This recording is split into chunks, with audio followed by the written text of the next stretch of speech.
Americans always fight for freedom.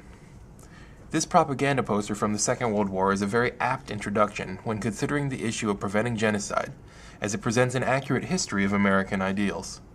We engaged in the American Revolution in order to fight off external oppressors from our own soil. In the First and Second World Wars, Americans fought to secure the freedom of other peoples suffering external oppressors. It seems, then, that the next logical step in this evolution is that we involve Americans in fighting internal oppressors of their own people, regardless of state boundaries. Sovereignty is no excuse to allow genocide to occur. Our nation's sense of calling to serve as a beacon unto the world will not allow us to do so. Our community as members of the same body, so shall we keep the unity of the Spirit and the bond of peace. The Lord will be our God and delight to dwell among us as his own people, and will command a blessing upon us in all our ways, so that we shall see much more of his wisdom, power, goodness, and truth than we formerly have been acquainted with.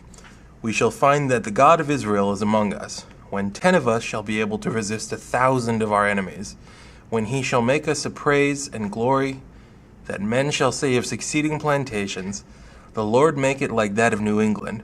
For we must consider that we shall be as a city upon a hill. The eyes of all people are upon us. So that if we shall deal falsely with our God in this work we have undertaken, and so cause him to withdraw his present help from us, we shall be made a story and a byword through the world. John Winthrop. With these words representing the highest of ideals, the United States embarked upon a few centuries of attempting to spread a method of governance to the rest of the world. This method of approaching the world was best embodied by President Woodrow Wilson, and at the end of World War II, President Harry Truman announced the victory of the Allies, but also of American ideals. General Eisenhower informs me that the forces of Germany have surrendered to the United Nations. The flags of freedom fly all over Europe.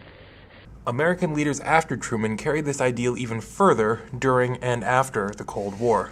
Many people consider the United States to be an exceptional power, a country with a special purpose, a purpose that is not only self-serving, but a beacon and role model for the rest of the world. Our alleged exceptionalism is most evident in our foreign policy, wherein our leaders often claim to be compelled by moral responsibility. America has never been united by blood or birth or soil. We are bound by ideals that move us beyond our backgrounds, lift us above our interests, and teach us what it means to be citizens. American foreign policy must be more than the management of crisis. It must have a great and guiding goal to turn this time of American influence into generations of democratic peace. We must choose between a world of fear and a world of progress. We cannot stand by and do nothing while dangers gather. We must stand up for our security and for the permanent rights and hopes of mankind. By heritage and by choice, the United States of America will make the stand. President George W. Bush put forth these ideals, which were not entirely focused on the idea of genocide alone. That said, they also find echoes in the famous words of Holocaust survivor Elie Wiesel, which represent a strong sense of calling, albeit one without a clear sense of the problems that fighting alone might represent. I swore never to be silent whenever and wherever human beings endure suffering and humiliation. We must always take sides. Neutrality helps the oppressor, never the victim. Silence encourages the tormentor, never the tormented. Unfortunately, our history of high ideals has not been met with a record of success, nor has it found an entirely thankful world. The United States has been involved in a few too many Vietnams and Iraqs, while not always standing up for the oppressed in an equitable way, and the world has noticed. As such, it is important to consider some of the statistical evidence for our failure to provide enough coverage for preventing genocides on our own. The United States has clearly spent a large proportion of both its economy and population in the pursuit of war and interventions throughout the 20th century. As a percentage of GDP spent on the military, 4% of our GDP translates into a cool $685 billion. Even more stunning, that level of spending is an overwhelming plurality of overall military spending in the world, 41.5%.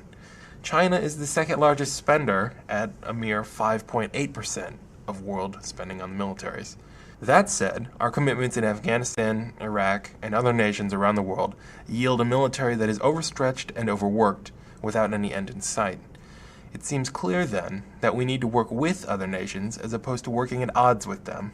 Only through multilateral military commitments will it be possible to intervene in any genocides that are unable to be prevented through other means, such as education.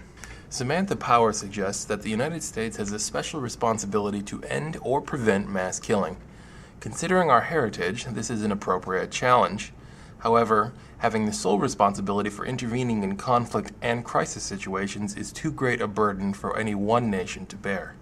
Our history of intervention has shown that not only does the United States not have the resources to do it all alone, but going in alone, even with the best of intentions, can have disastrous consequences. RPG! Hold on! 6-4, go down! Got a Black Hawk down. This is our war. Not yours. 300,000 dead and counting. That's not a war, Mr. Ito. It's genocide. We can either help, or we can sit back and watch a country destroy itself on CNN. A study was done of several world leaders on the issue of preventing genocide, and their collective wisdom certainly yielded profound pieces of advice, as the interviews captured. After the Nazi Holocaust of World War II, the world said never again. Yet it has happened again and again. And we saw how man can be really evil. And we saw man's inhumanity to man, and we said never again. To invest in young people, to invest in their rehabilitation, invest in their education. That's one of the best things we can do to ensure not just durable peace in a society, but to prevent major conflicts. Justice Thomas Bergenthal of the International Court of Justice has summarized the views of the ICJ on genocide very effectively, in a way that seems to follow the wisdom of those world leaders we just listened to. He tells us that the first step to preventing genocide in the future is believing that we can be successful. We need programs to educate our population for tolerance. We need to strengthen our institutions so that actors do not feel a sense of impunity. Internationally and regionally, if we can strengthen our systems of justice to uphold the universality of human rights, we will achieve a great step towards discrediting perpetrators and deterring genocide in the future. The United States can lead by example by supporting the efforts in organizations such as the UN Office of the Special Advisor on the Prevention of Genocide, or the International Court of Justice. The synthesis of American heritage towards preventing conflict and genocide with the necessity of a multilateral approach to the problem was best summarized by Barack Obama, speaking as a presidential candidate at the time in 2008. For all of our power, America is strongest when we act alongside strong partners. We faced down fascism with the greatest wartime alliance the world has ever known. We stood shoulder to shoulder with our NATO allies against the Soviet threat and paid a far smaller price for the first Gulf War because we acted together with a broad coalition. We helped create the United Nations, not to constrain America's influence, but to amplify it by advancing our values. Now is the time for a new era of international cooperation. It's time for America and Europe to renew our common commitment to face down the threats of the 21st century, just as we did the challenges of the 20th. It's time to strengthen our partnerships with Japan, South Korea, Australia, and the world's largest democracy, India, to create a stable and prosperous Asia. It's time to engage China on common interests like climate change, even as we continue to encourage the shift to a more open and market-based society. It's time to strengthen NATO by asking more of our allies, while always approaching them with the respect owed a full partner. It's time to reform the United Nations so that this imperfect institution can become more perfect, a more perfect forum to share burdens, strengthen our leverage, and promote our values.